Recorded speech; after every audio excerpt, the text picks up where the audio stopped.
Às vezes nós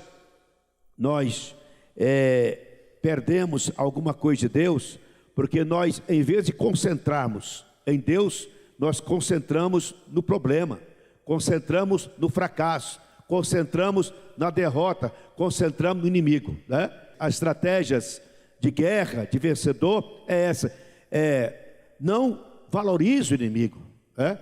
Não valorize o inimigo. Eu tenho muita birra de pregador que valoriza muito o diabo, né? Que faz propaganda do capeta. Eu tenho muita birra desse. Não, faça propaganda de Jesus. Por onde Jesus é acionado, é falado, o inimigo tem que fugir, né? Então aprenda isso. Não valorize o inimigo da sua vida. Valorize Deus. Valorize Deus. Não te atrofie, não morra por causa de pecado, porque pecado todos podem cometer, mas valorize um Deus que pode perdoar pecados.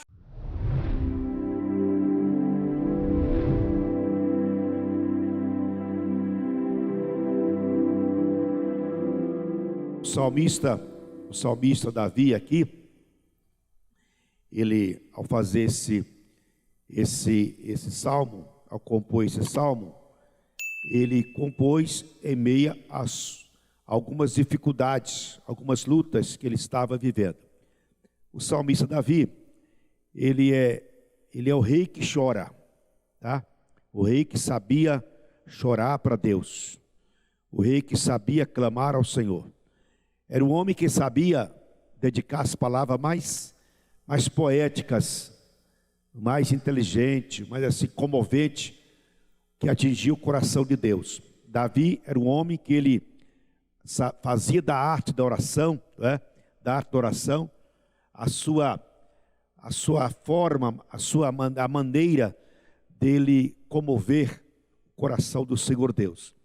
E ele é um professor para nós, os seus textos, é um ensino, né? É um ensino, é uma espécie de caderno de oração, de lições de oração, de modo de orar, que Davi compõe as suas orações. Ele aqui no Salmo 16, ele invoca a Deus: protege-me, ó Deus, pois em ti confio. Ele está pedindo ao Senhor, e ele está dizendo para Deus a sua proteção que ele está reivindicando. É porque ele está dizendo: Senhor, me guarda, me protege, porque a minha confiança está no Senhor. Então o salmista, quando fala isso aqui, ele está fazendo uma correspondência, né, para com Deus. Eu confio no Senhor, logo o Senhor me protege. Eu confio no Senhor, logo o Senhor me guarda. Então o profeta Davi está aqui fazendo essa declaração ao Senhor. No versículo 2 ele fala assim, declarando ao Senhor: Tu és o meu Deus, não tem outro Senhor além de ti, né? Ninguém é mais importante para mim do que o Senhor, né? Eu não curvo a outros deuses a não ser o Senhor. Eu não confio em mais outros a não ser o Senhor, né? E ele faz uma menção aqui, fala quanto aos fiéis da terra, quanto aos crentes, né? É notável, é prazeroso estar com eles, né? É prazeroso estar com aqueles que falam a mesma língua, né? Que têm o mesmo pensamento, que têm a mesma intenção, que têm a mesma proposta. Aí o salmista, no capítulo 5, ele fala sobre três promessas que eu acho maravilhosíssima, né, para a gente. O 16, 5 e 6, ele fala: Senhor, Tu és a minha porção. Em outra versão, Tu és a minha herança, né? Tu és a minha herança. O Senhor é a porção da minha herança, ou seja, é o meu quinhão, né? É o meu pagamento, né? Então eu tenho aqui o problema da herança, a minha herança. Herança, meus irmãos, é aquilo que eu tenho que eu não ganhei, não é? Aquilo que eu tenho por pertencer a uma pessoa, ou ser filho de uma pessoa que tem bens a me doar, a me dar, né? Então, nós temos aqui uma interessante explicação profética para nós, e tem muito a ver com a prática da vida comum. Tu és a porção, tu és o quinhão, tu és a parte da minha herança. Ou seja, aqui nós estamos vendo o rei Davi, o homem Davi, ele dizendo que o Senhor, porque, meus irmãos, quando fala porção da minha herança, esse está falando sobre, porque quando Davi fala isso, ele está trazendo para nós a seguinte ideia: quando antes que eu te escolhesse, o Senhor havia me escolhido. A ideia é essa: antes de eu escolher o Senhor como meu Senhor, como meu Deus, o Senhor já havia me escolhido como filho, porque a herança aqui é de alguém que já estava escolhido, Então nós temos aqui a promessa da escolha, ou seja, antes de nós amarmos ao Senhor Deus, Ele já nos amávamos, Antes de nós escolher Deus para servir, Ele já havia nos escolhido para nós sermos seus filhos, Então Deus aqui nos escolheu para nos dar esta herança, essa porção, esse quinhão, esta herança que Ele outorgou para nós. Aí Ele fala três coisas: tu és a porção da minha herança, e o Senhor é o meu cálice, é o meu cálice. A expressão o Senhor é o meu cálice, cálice aqui no sentido, o Senhor é a minha bênção, o Senhor é a minha bênção, a minha razão de vida, o Senhor é a minha alegria, o Senhor é o meu alvo de vida, Enfim, o Senhor é a minha bênção, O Senhor é o meu cálice, é a minha bênção, que te darei, Senhor, por todos os benefícios que tu tens feito a mim. Então, aqui fala do cálice do Senhor, que é a bênção que nós temos da parte do Senhor Deus. Então, o Senhor Deus é a minha bênção. Aí, a terceira promessa, a terceira expressão do salmista, ele fala: és tu que garantes o meu futuro. És tu que garante o meu futuro. Na versão mais comum da nossa, da Bíblia, fala assim: tu sustentas a minha sorte, Tu sustenta a minha sorte. Aí você pergunta: mas a palavra sorte, o que quer dizer aqui na Bíblia? O que quer dizer sorte? Tem sorte? Não, essa palavra sorte, tu sustenta os acontecimentos que estão por vir, Tu sustenta o meu amanhã, tu sustenta os meus dias posterior ao dia de hoje. Então, quando nós falamos aqui sorte, a ideia que a gente tem aqui é de que algumas pessoas vivem com base na sorte, A sorte, se der certo, tudo bem; se não der, fazer o quê?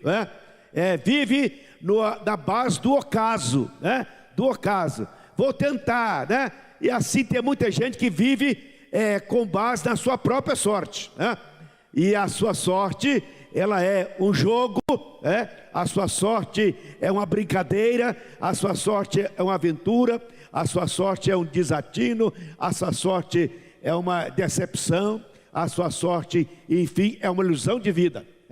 Aí quando o salmista fala: o Senhor é a garantia, o sustento da minha sorte, ele está falando: Senhor, o Senhor é aquele que garante o meu futuro, garante os meus dias, garante o meu prosseguir, garante o meu amanhã. Então esta é as três expressões do rei Davi, que é muito própria para a gente usar nos dias de hoje, que nós estamos aqui, né? O Senhor é a minha herança, a porção da minha herança, né? A herança, eu sou herdeiro de Deus. Segundo, o Senhor é a minha bênção, e o Senhor é aquele que garante o meu futuro, né? Aqui, aquele como fiador do meu futuro, aquele como fiador do meu amanhã.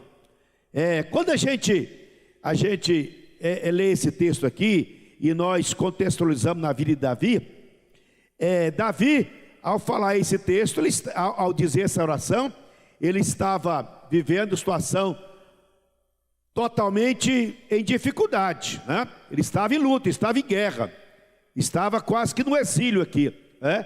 Mas ele não preocupava, Davi não fazia, não tinha tempo para ficar chorando as suas lágrimas, as suas dores, os seus sofrimentos.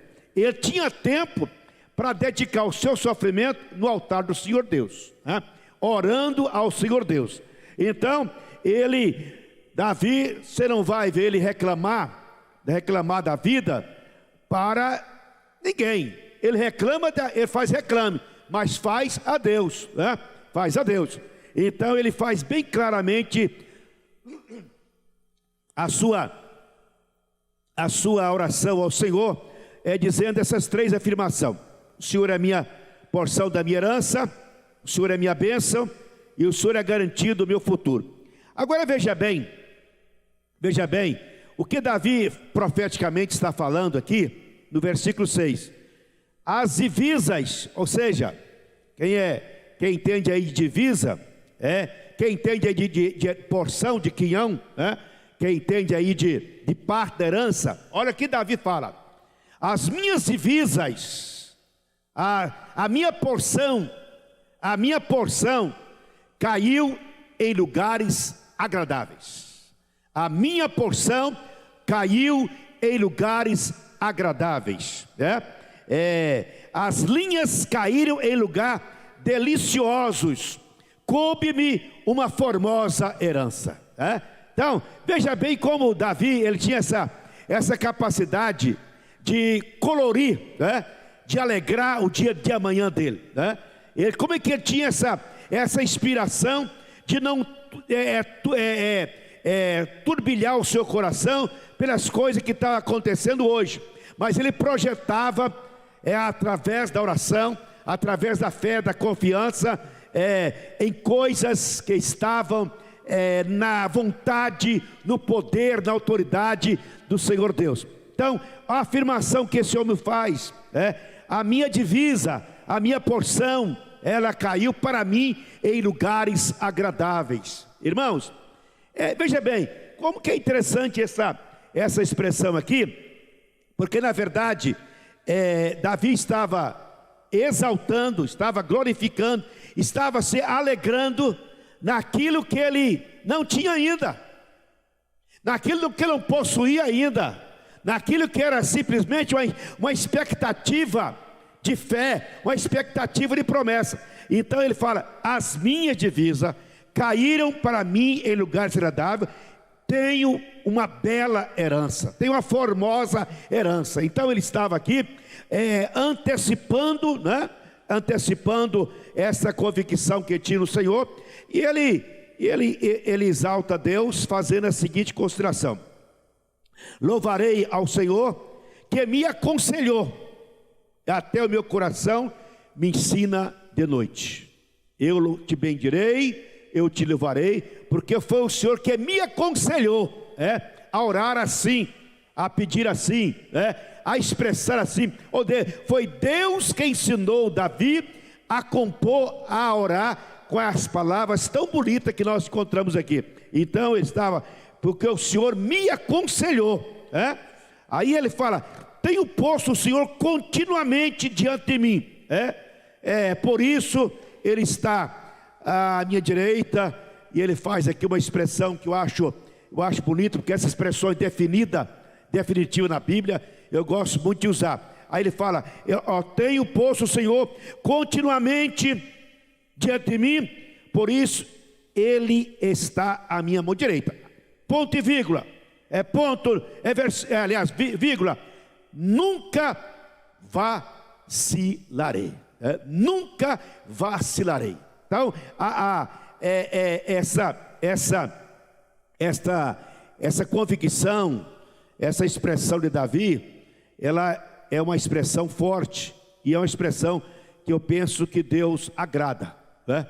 Que Deus gosta que seus filhos tenham a definição de certas declarações ou certas definições de vida. Davi tinha essa capacidade. Ele falava com Deus e definia.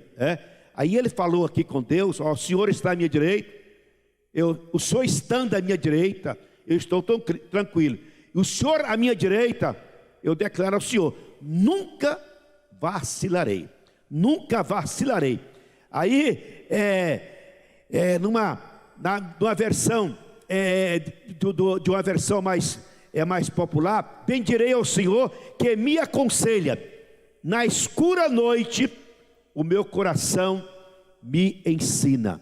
Sempre tenho o Senhor diante de mim. Com Ele à minha direita, não serei abalado.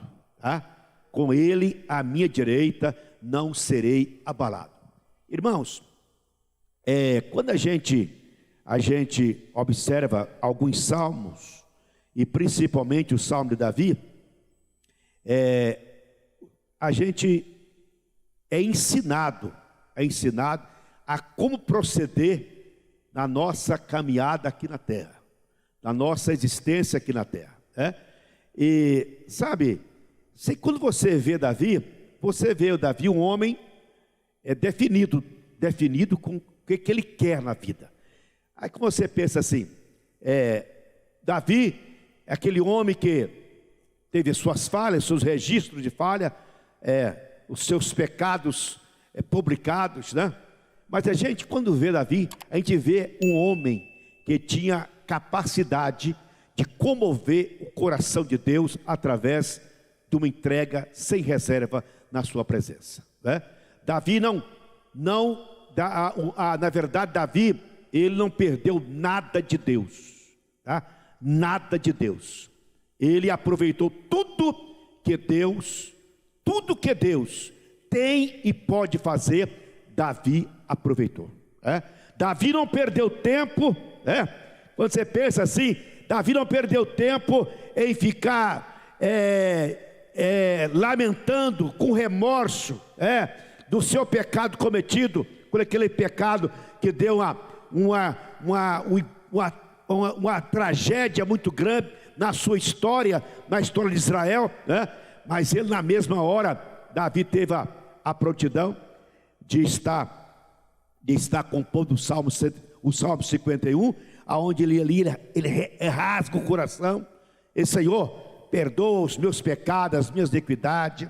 Eu de fato sou um pecador miserável, nasci em pecado, mas o Senhor é poderoso para me perdoar, Agora uma coisa, Senhor, uma coisa eu não quero perder do Senhor: pequei, estou arrependido, estou confessando, mas nunca tire da minha vida a alegria da tua salvação. Nunca tire da minha vida. Davi não deixou o pecado tirar a alegria da salvação dele. Antes que o pecado tirasse a alegria, ele foi lá e confessou o pecado, resolveu com Deus que resolver, mas ele não perdeu nada daquilo que Deus podia lhe dar. Então Davi tinha essa capacidade. Quando nós encontramos o próprio Davi compondo o Salmo 32, Olha o Salmo 32, ele compõe o Salmo 32 e fala assim: como é feliz aquele que tem suas transgressões perdoadas e seus pecados apagados, Olha aí, como que esse homem é inteligente, Como é feliz. Aí diz: como é feliz aquele a quem o Senhor não atribui culpa, em quem não há hipocrisia. Então ele abre para Deus com sinceridade. Entretanto, eu mantinha escondido os meus pecados, o meu corpo definhava de tanto gemer, pois dia e noite a tua mão pesava sobre mim, as minhas forças foram esgotando, como em tempo de seca. Então reconheci diante de ti o meu pecado e não encobri as minhas culpas. Eu disse: confessarei as minhas transgressões ao Senhor, e tu perdoaste a culpa do meu pecado. Então esse homem, ele tinha esta capacidade de não estar perdendo nada de Deus diante das suas falhas, das suas lutas, das suas guerras, das suas perseguições. Ele não perdia nada de Deus, Às vezes nós perdemos alguma coisa de Deus, porque nós, em vez de concentrarmos em Deus, nós concentramos no problema, concentramos no fracasso, concentramos na derrota, concentramos no inimigo, A gente tem que, as estratégias de guerra, de vencedor, é essa: não valorize o inimigo, não valorize o inimigo. Eu tenho muita birra de pregador que valoriza muito o diabo, que faz propaganda do capeta. Eu tenho muita birra desse. Não, faça propaganda de Jesus. Por onde Jesus é acionado, é falado, o inimigo tem que fugir, Então aprenda isso: não valorize o inimigo da sua vida, valorize Deus. Valorize Deus. Não te atrofie, não morra por causa de pecado, porque pecado todos podem cometer, mas valorize um Deus que pode perdoar pecados, Não valorize a tragédia, o problema, a luta de hoje. Valorize um Deus que é a garantia do seu dia de amanhã, é a garantia do seu futuro. Então esta é o convite que nós encontramos aqui nesse Salmo 16, Eu oro nesta noite, e ministro a sua vida essa noite. O Senhor que é a porção da sua herança, o Senhor que é a bênção da sua vida, o Senhor que sustenta o seu dia de amanhã, o Senhor que é a garantia do seu futuro, esteja nesta noite, esse dia, sendo confessado pela sua boca, pelo seu coração, pela sua mente, a seguinte palavra: Senhor, me protege, porque é no Senhor que está posto a minha confiança.